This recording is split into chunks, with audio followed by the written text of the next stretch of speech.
Gaëtan Aoumézanu, un député de l'Union des forces de changement, UFC, a participé activement à la table ronde destinée à impliquer les acteurs étatiques et non étatiques dans le suivi et la mise en œuvre des recommandations des organes de traités internationaux.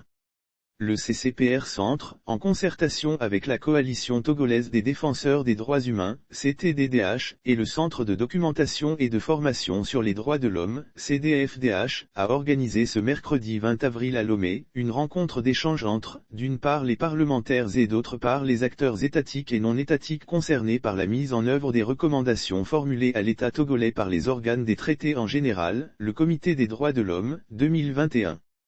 Et le Comité contre la torture, 2019, en particulier. Cette table ronde a permis aux participants, notamment des députés, des représentants des ministères en charge des droits de l'homme, de la justice, de la sécurité, de l'administration territoriale, des affaires sociales, des finances, entre autres, de se familiariser avec les dites recommandations et du verrer pour qu'elles soient mises en œuvre.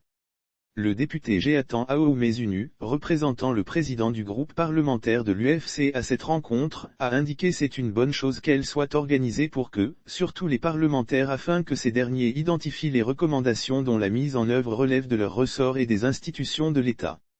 L'objectif poursuivi par les organisateurs, a rappelé André Kangni Afanou, le représentant du Bureau Afrique du Centre pour les droits civils et politiques, est de favoriser une appropriation, par les parlementaires et d'autres acteurs étatiques, des recommandations formulées à l'État du Togo par les organes des traités ces 2 dernières années, d'identifier les actions concrètes à entreprendre, en particulier pour l'effectivité des recommandations en général, les recommandations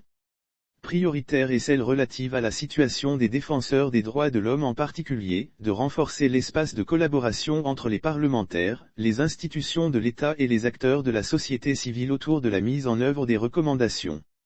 Le Togo a été examiné par le Comité contre la torture en 2019 et, récemment par le Comité des droits de l'homme en juin 2021. Il se prépare à y aller encore en janvier prochain.